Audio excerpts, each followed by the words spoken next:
And here goes Karan Ashley. Ashley breaks a tackle. See you later. Hey everyone, welcome back to In the Alley. My name is Cody. Glad you guys are back for another video. Team number 5 for the Indoor Football League team preview series. It takes us down to Jacksonville, Florida, where the Sharks had some success last year. And we're going to see if they can continue that because they have had a long string of successes throughout their entire franchise history. But before we dive into that, as always, if this is your first video ever watching, welcome. This is the Jacksonville Sharks preview. If you are looking for a team to root for, I highly recommend this one. They have a lot of championships. If you don't want to root for this team or if you're hate watching, more power to you. I see you, Orlando. I see you, Orlando fans. I know what you're doing. But anyway, all kidding aside, we're here to preview the Jacksonville Sharks, ins and outs of last season into this season, what we think is going to be in store for them in 2026, learn from their mistakes and everything from 2025, talk a schedule, talk new players, old players, and everything in between. So let's dive in. Alrighty, so I moved my light source closer to me, so I'm hoping that can help with the focusing, and I just noticed that it just did it, so I have no idea. Enjoy the zooming in and zooming out periodically. I don't know what else to do. Anyway, team information popping up for the Jacksonville Sharks, and pretty good season for them last year. The Jacksonville Sharks playing in, well, Jacksonville, Florida at the VyStar Veterans Memorial Arena. Quick facts for the Sharks. Jason Gibson is in his 4th season under the helm as head coach for Jacksonville, with last season going 10-6, 7-5 in the Eastern Conference.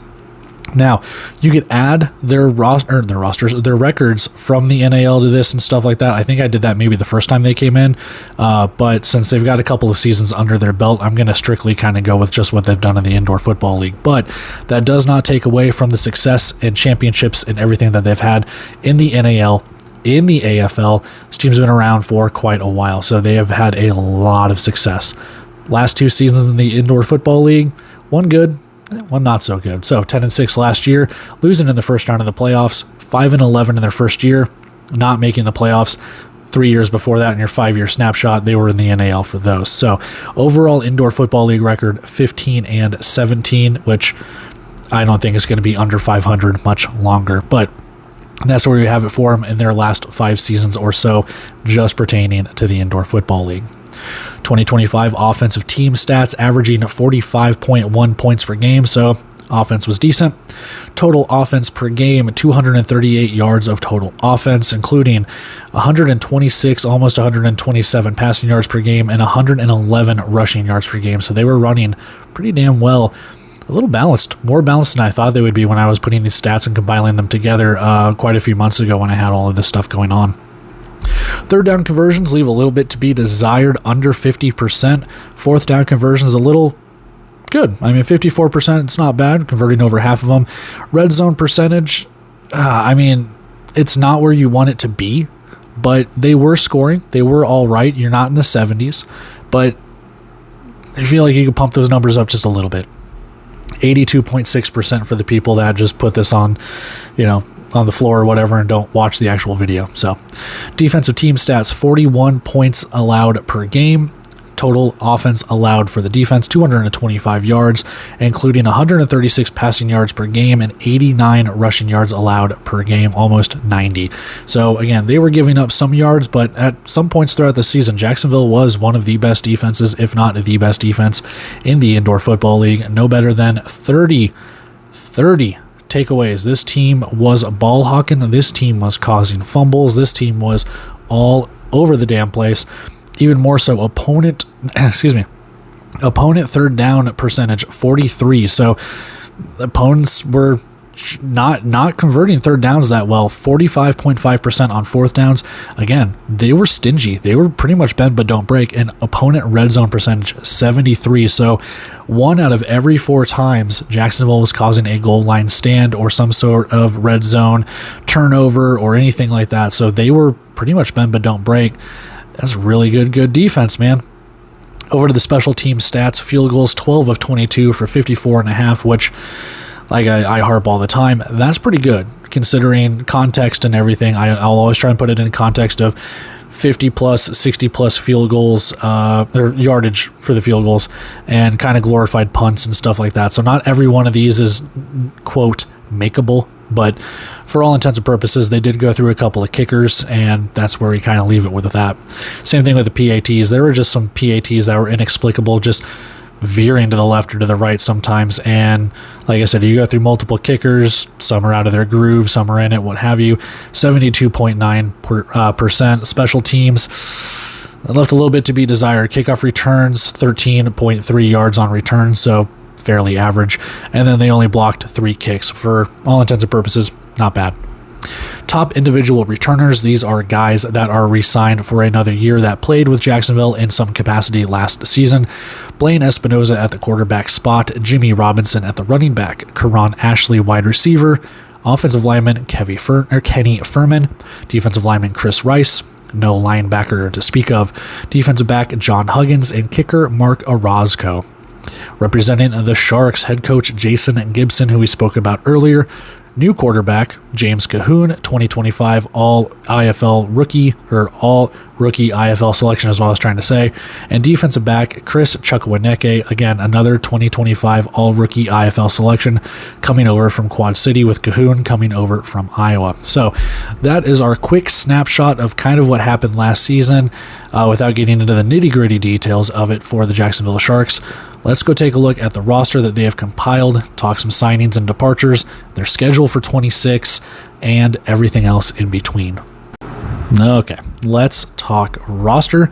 And we've compiled a roster of a lot of decent players, but what Jacksonville's done in the last couple of seasons has actually been relying on rookies, and they've had quite a lot of rookie selections, and a lot of guys go from rookies, and even if they don't earn all rookie honors, they ball out somewhere else, man. And I hate to say it because, like, yeah, some guys go to other places, but at the same time, the fact that you're producing this talent, whether they're going up a level or whether they're sparsing them or like spreading themselves out, it's really nice to see what Jacksonville's capable of doing when it comes to development. So let's start it off at the quarterback position. Blaine Espinoza is back for another season. He backed up. He started a couple of games, I think, or maybe I know he was a backup, obviously, for the entire season behind a couple of guys. But we'll see if he competes for that starting job, because against him is going to be James Cahoon coming over from Iowa. We talked about him in the Iowa preview as one of the key departures, and just the ability that Cahoon had to sling the ball around for Iowa with everything that they have going on with their no good, dirty, rotten season. So he's looking to vie for the starting job. But wait, here comes Sammy Edwards, 6'2", 195, out of Valdosta State. And if you don't know anything about Valdosta State, one, you're going to see a lot of Valdosta State in the division, from Division 2 here in the Indoor Football League. I swear I've counted like 4 or 5 guys already, but they call themselves Title Town. We'll see if it comes to fruition for Jacksonville too. But Sammy Edwards, James Cahoon, and Blaine Espinoza, 3-man race for the starting position at quarterback. We'll see how it goes, man. Like I said, just experience-based, my money would be on Cahoon, but Espinoza has playing time. He has experience, and I wouldn't put it past Sammy Edwards to shock the entire roster. Running back, we have Jimmy Robinson coming back for another season, and his was cut short last year. He is very well decorated with his time at Massachusetts, now Orlando, and I mean, the injury that he sustained last season, you just hope he's really good to go, 110%, everything along those lines. Adding to it, Teron Keith from USF and Kevin Davis, wide receiver, running back hybrid out of Miami, Ohio. And we'll see how it goes. We've talked about it on Shady Sports. Kevin Davis is a very speedy guy, and you want speed, not just in the Indoor Football League, but overall. So we'll see how that contributes, because if Jimmy Robinson is running back number 1, you do need some depth with that. I don't like to speak of injuries, like I've always said, but something crazy happens again, man. You got Keith, you got Davis. We go from there. Wide receiving room, Karan Ashley comes back for another year. Former Quad City Steamwheeler, spent last season with Jacksonville and now will spend this season. Lowell Patron comes over from the Green Bay Blizzard, so adding a little bit of depth. You know, it's sad to see. Marcus Rogers, we'll talk about him in a second, but like Jaden Stoshak and a couple of other guys that were part of the wide receiving room kind of just go. It sucks, but what we see here Billy Bowens, Christian Horn, Dalvin Smith, Jalen May, and Red Douglas are all signed on. I believe all of them are rookies. And then without the designation, Markel Wade, former Jacksonville Shark, spent time in Arena Football 1. He is a very big veteran of the indoor and arena game. So he is signed on for hopefully this season. I think he was signed on last year, or I think he came on late last year and didn't play it down or anything like that. I think he was trying to go in for the playoff push, but regardless, he has been with Jacksonville before, so knows the system, knows the team, things along those lines. On the offensive line, this is where it gets a little tricky. Kenny Furman is signed on for another year, and then I believe every single one after that is some sort of rookie. Baraka Beckett, Isaiah Wright, Malcolm Lamar Sr., Marcus Finley, and Matthew Kickle are all, like I said, I think they're all just rookies, and this is a big question mark for Jacksonville, foreshadowing in a couple of segments. But when you look at the size, though, the size is pretty good, all things considered. 6'3" or taller, and all starting with the number 3 in their weight. That is really good. You look there too, Missouri Southern State for Furman, so go MIAA, but New Mexico, UTEP, Florida Atlantic. We've got some FBS talent here on the offensive line. Now, just because you played FBS does not mean much, but if it pertains to this, we don't know. What we do know is they will all be fighting for, I'm assuming, 2 spots if Furman has locked up one of them, but even his spot might not be safe. So it could be an all systems go offensive line here of who's going to start, who gets that backup spot, who gets cut, things like that. Defensive line, Chris Rice is signed on for another year. And then added to it, I think, kind of the same thing here. Andre Carter, Donta Johnson, D'Amico Rowland, Elijah McAllister, and Bryce Bass, with Bass being a tweener of defensive lineman, linebacker hybrid spot. But Carter, Johnson, Rowland, McAllister, and Bass, or Bass, however it's pronounced, or however you want to pronounce it, all, I think, rookies. But again, we're looking at the talent here. Indiana, ECU, Southern Miss, Auburn, and Texas State. FBS and Power 5 schools, man. And, you know, I give so much credit to teams like Orlando that do this. I got to give credit to Jacksonville where it's here. The recruiting that they've done with some of these guys, if they are true rookies, it's incredible. You look at the size too. Andre Carter, 6'5", 285. Elijah McAllister, 6'6", 275. D'Amico Rowland, 6'3", 325. That's probably your defensive tackle, man. This is, or nose guard, whatever you want to call it. This is a really good on paper looking defensive line. Can it translate? Like I said, just because you're D1, just because you're FBS, doesn't mean the talent will translate. But what we do know is we don't know. And that's where the fun of this comes in. That's why I like doing these previews. We see how this goes. So I'm curious to see how the offense and defensive line for Jacksonville go with the amount of rookies that they have right now.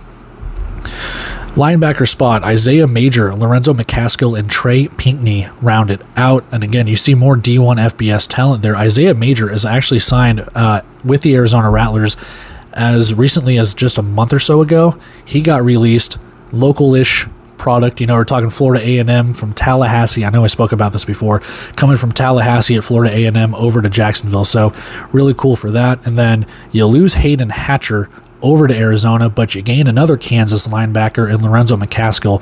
So maybe it's a decent trade-off. You got one Kansas linebacker who earned all rookie honors. Maybe you get another one here. And then Trey Pinckney as well, coming over from Southern Miss to round it out. Again, you got to start one of them. You got to maybe cut another one, and maybe one's depth piece. I don't know, but I like the talent. You see the size is all relatively the same. Maybe they've got something brewing right there at the linebacker spot. I do like it. Secondary, John Huggins is signed on for another year, and Chris Chukwuneke comes over from the Quad City Steamwheelers. And along with it, again, I think just a whole bunch of rookies. Clay Fields III, Dylan Brown, Isaiah Hamilton, Ja'Cory Hawkins, Jay McLean, Sapp, Larry Elder, and Robert Jones III to round it out. And again, as you've seen through this roster, FBS D1 talent. That's not to discredit anyone that played FCS, D2, D3, NAIA, or anything that's on this roster or elsewhere, but you've proven yourself to play D1. You've proven yourself to play FBS. Sometimes it translates. I know I've said it multiple times just in this segment, but you see someone like McLean Sapp, which when you look at his pictures, he was in the Chiefs training camp, man. Maybe even practice squad. I can't remember. But you see some of these guys and they're wearing practice squad uniforms or training camp uniforms for some NFL teams. You get them into the indoor football league, you never know what can happen. So I'm really liking how it goes. Dylan Brown, 6'4", 200 pounds, out of Wisconsin and River Falls. That is a tall man playing defensive back. They've got some size here. They've got some size. They've got some speed. I do like what Jacksonville has, even if it's not all returning veteran talent. Speaking of veteran talent, Mark Orozco is signed on for another year. He has been with Jacksonville for quite a few stints now, and he's been in the indoor and arena game for a long time. So very veteran leg that can benefit Jacksonville, especially since we talked earlier about their kicking woes and miscues and stuff like that. Injury call-up and other list, a lot of players going to the CFL and UFL. Joseph Carter, Marcus Rogers, Jay Davis, Shaheem Battle, and Peyton Buckley have all been signed to the Canadian Football League to one of their 9 teams, and Devontae Davis is exempt to the United Football League. Add into it, Leon Brown, Dominic Jackson, and Lacaria Pleasant Johnson are all on league suspension or are suspended, and Rashawn Wilkins is added to the physically unable to perform or PUP list. So there you have your Jacksonville Sharks for 2026. Like I've said with all the other ones, these are fluid. It'll dwindle down to 25. There'll be guys that get cut and signed from other teams that probably get signed on here.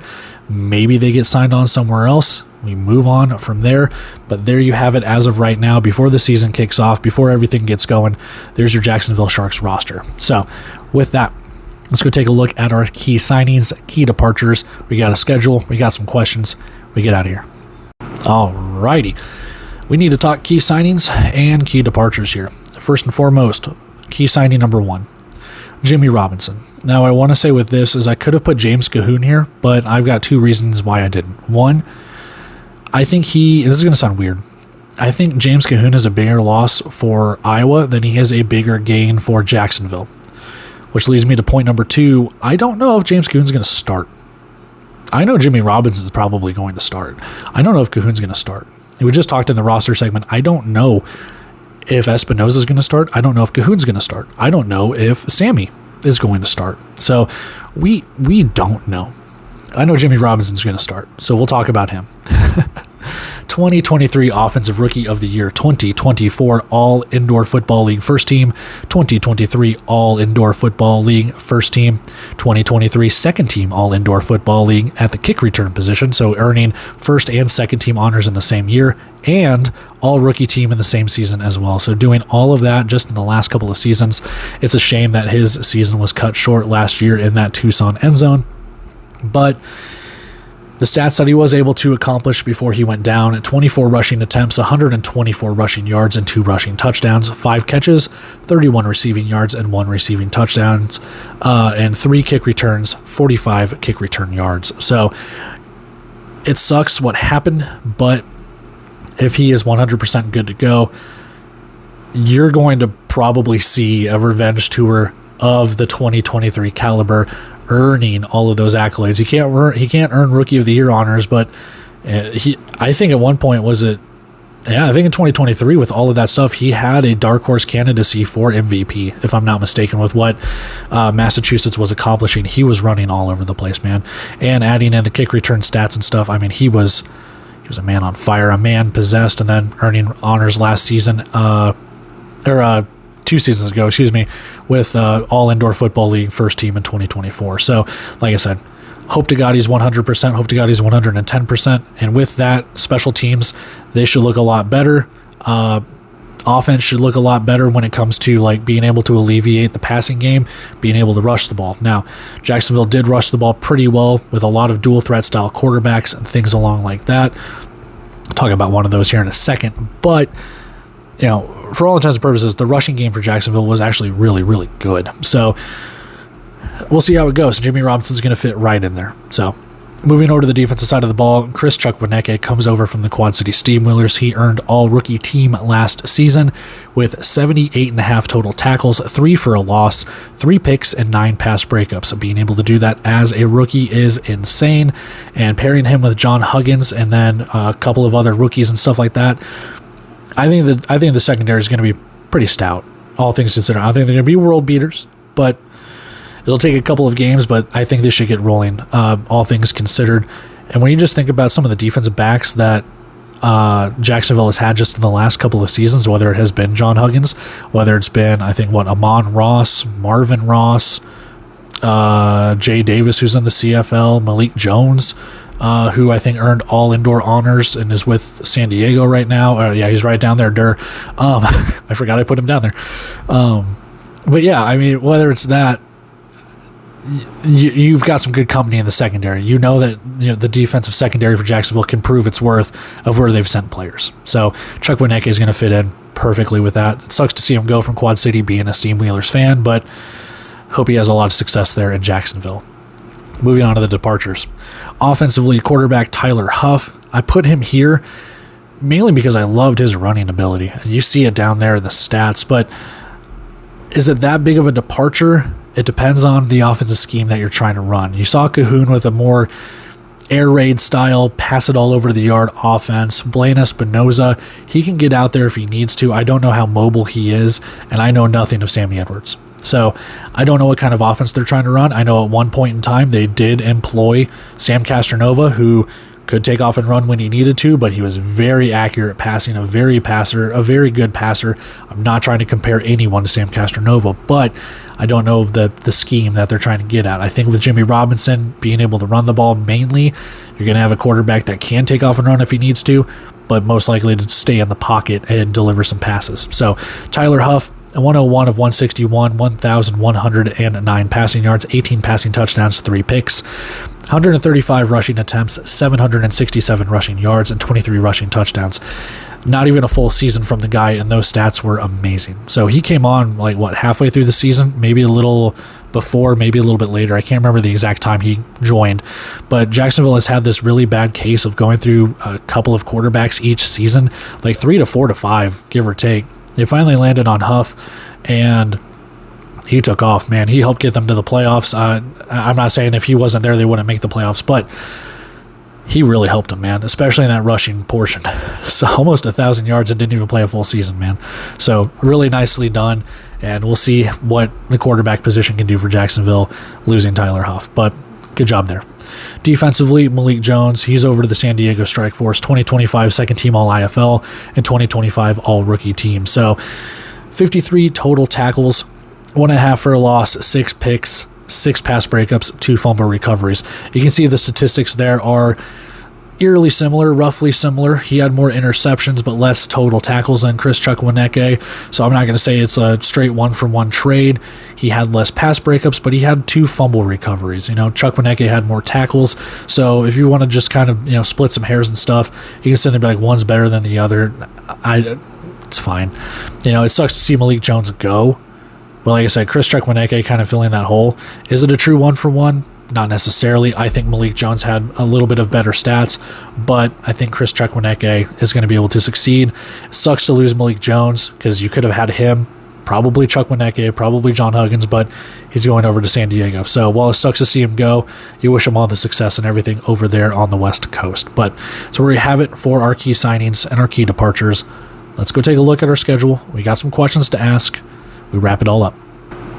All right, schedule time here for the Jacksonville Sharks. And I know arena availability and times and everything are a key thing for the Indoor Football League and how they set up their schedules and stuff like that. But Jacksonville got absolutely screwed. They got absolutely screwed at the very beginning of the schedule. They start the season off with back-to-back bye weeks, so not a lot of teams play in week 1, so that's already kind of a baked-in bye week for quite a few teams. They don't play in the second week of the season. And then they are on the road, March 28th at 9 p.m. Eastern Time kickoff at Northern Arizona. And then they have a bye week. And then they are on the road Sunday, April 12th at 7:30 p.m. Eastern Time at Vegas. And then they have a short week. Friday, April 17th, they finally open the season a month after the season kicks off, over a month after the season kicks off, 7 p.m. Eastern Time. That's 6 weeks into the season, and you finally have a game at home, and you've wasted 2 of your 3 bye weeks, or I guess 3 of your 4 bye weeks if you're including week 1 in that. So your schedule, I'm sorry, Jacksonville fans, you got hosed in the very beginning of the schedule, man. like I said, I know travel and stuff is part of it, and arena availability and times and stuff like that, but that's brutal. That is brutal to start the season, especially if you are a diehard Jacksonville Sharks fan that has season tickets or wants to go to a home game or anything. It's not even on a Saturday. It's on a Friday night on a short week after playing the defending national champs. Brutal. However, after that, you go on the road again. 4 p.m. Eastern Time kickoff on the 26th of April. You were at Quad City, and then you finally have a second home game, 7 p.m. Eastern Time, May 2nd. You are taking on the New Mexico Chupacabras. Back-to-back home games it turns into is a 4 p.m. Eastern Time kickoff on Sunday. Tulsa Oilers come to town, and then the Saturday after that, on the 16th, you travel to Fishers for a 7 p.m. Eastern Time kickoff on the 16th of May. Short week on the 22nd, you take on Iowa on the road as you enter back-to-back road games with them, 8 p.m. Eastern Time kickoff the 22nd of May, and then back-to-back home games again for the Sharks the 30th of May. Fishers comes to town, playing them 2 times in 3 weeks, and then you're home against the San Antonio Gunslingers, 7 p.m. Eastern Time on June 6th.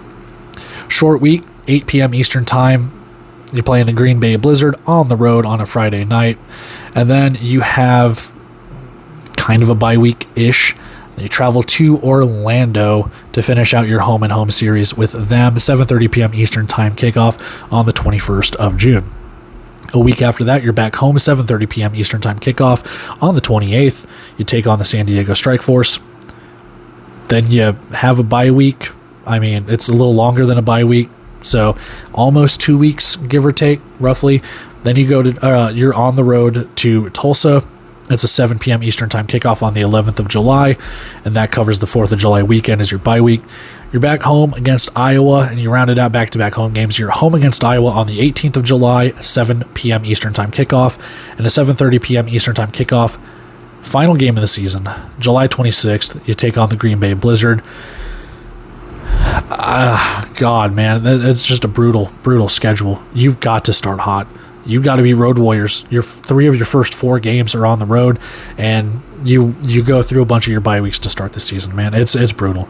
Now, you do get some back-to-back home games and some back-to-back home games and back-to-back weeks and stuff like that, but you do also offset that with back-to-back road games and back-to-back weeks with Fishers and Iowa, and then after home games, it's Green Bay and Orlando. So, crazy. Caveat to that, though. You are home 3 of your final 4.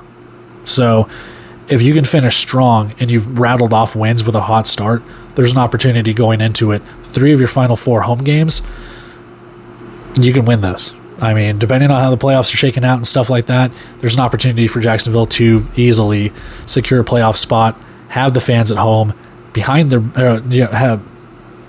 not behind their back. What am I trying to say? They have their back. They are behind them is what I was trying to get at. And, the Shark Tank is rocking for those, like that last month or so of the season. So that's our schedule for the Jacksonville Sharks.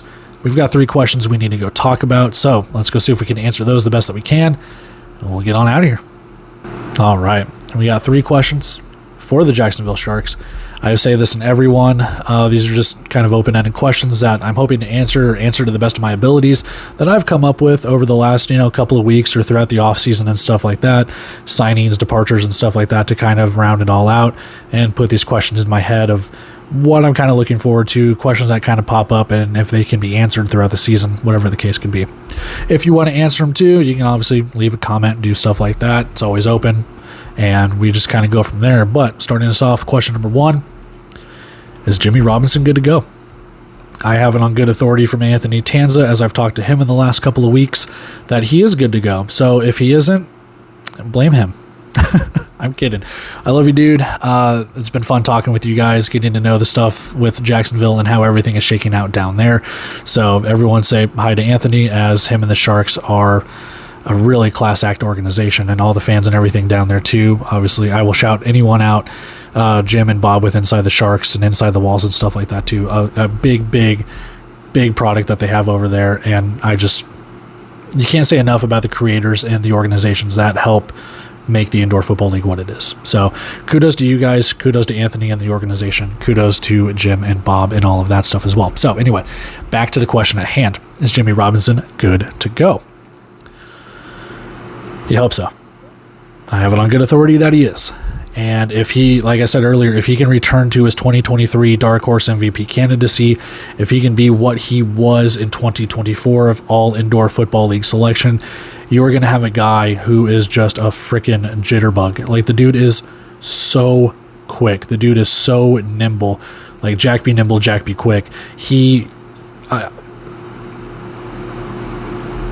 Am I going to say something here that's probably going to get me in some hot water?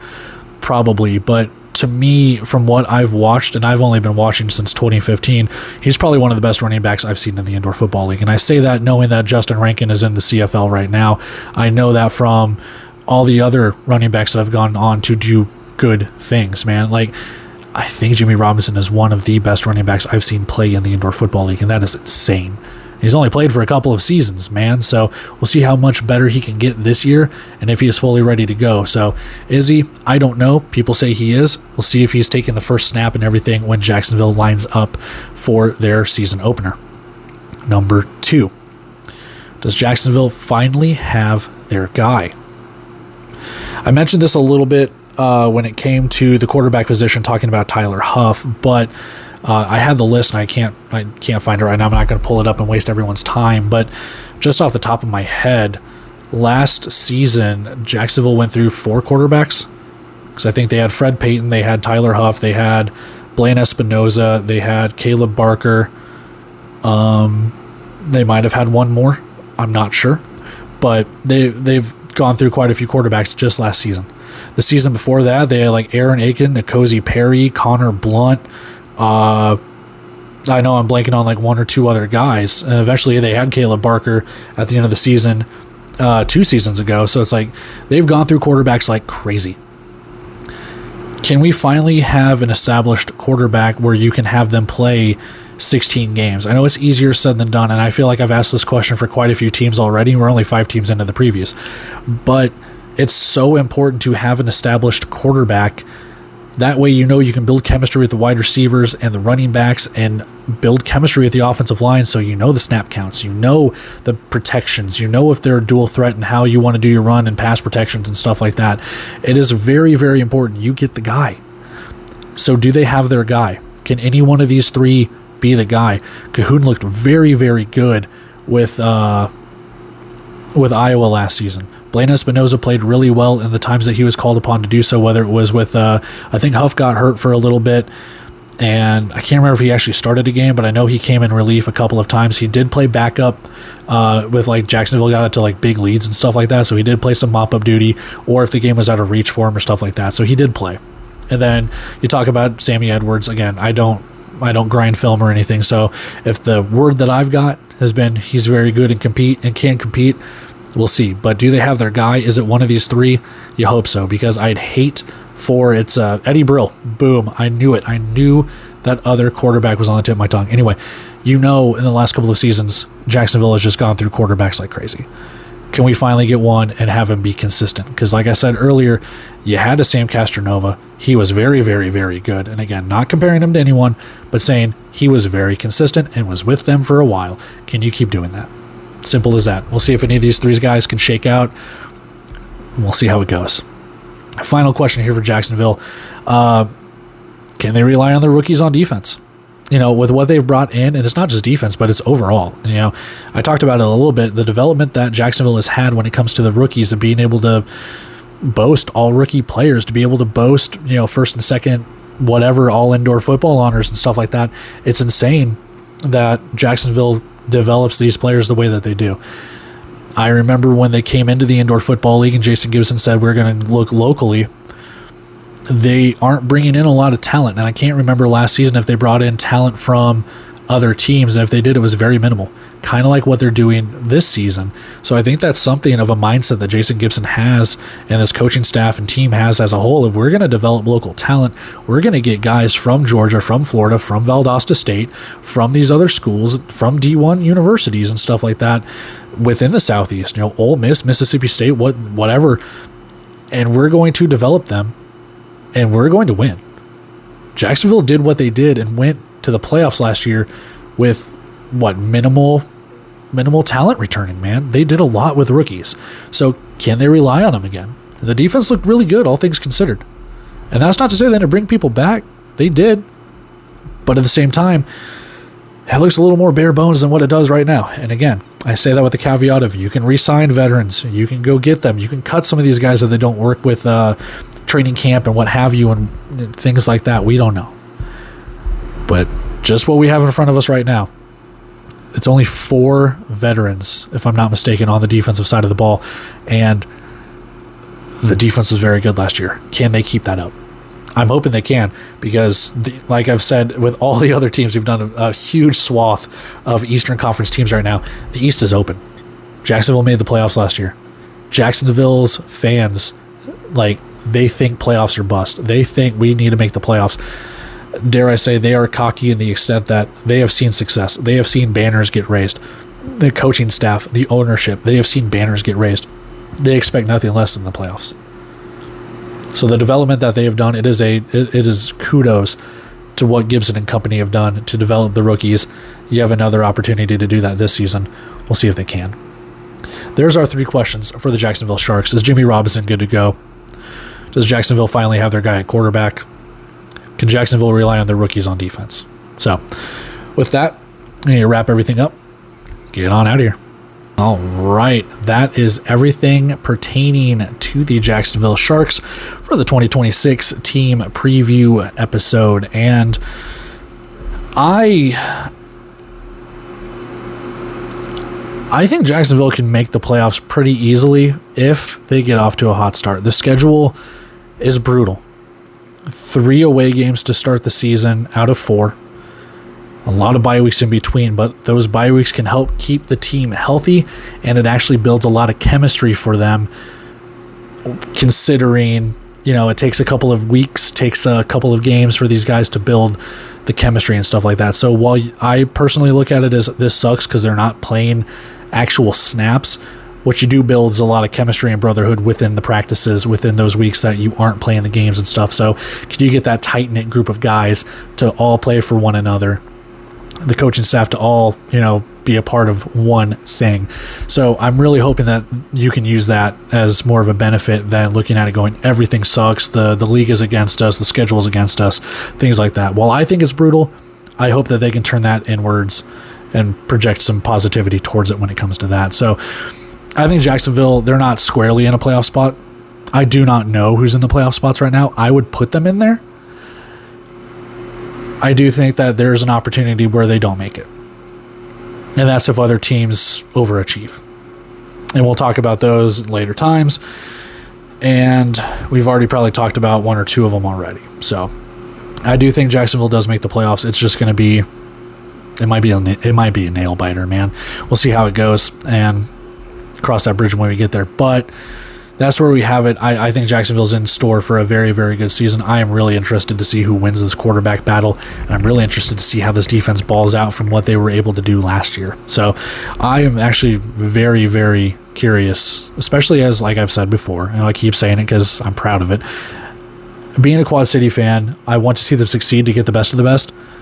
I also wouldn't mind them also losing a lot because it makes it easier for us, but you want the best of the best at the end of the day. But again, that's for the Quad City portion. This is the Jacksonville portion, and I wish them all the best. I do. You guys are great.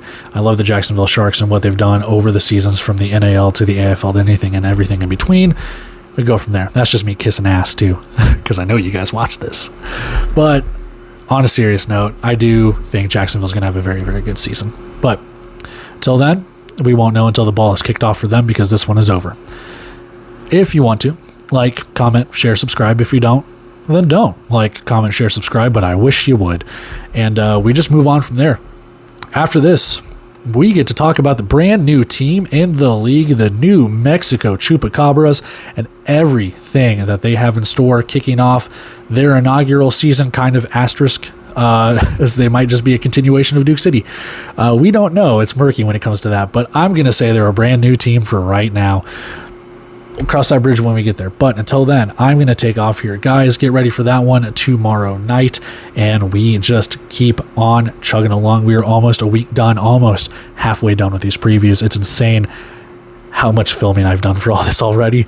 All the stats, all the questions, all the schedules, everything. It's awesome. And like I said, I'm not one of these guys that watches the views, but I've been looking the last couple of days. I know I mentioned this earlier in one of the other previews.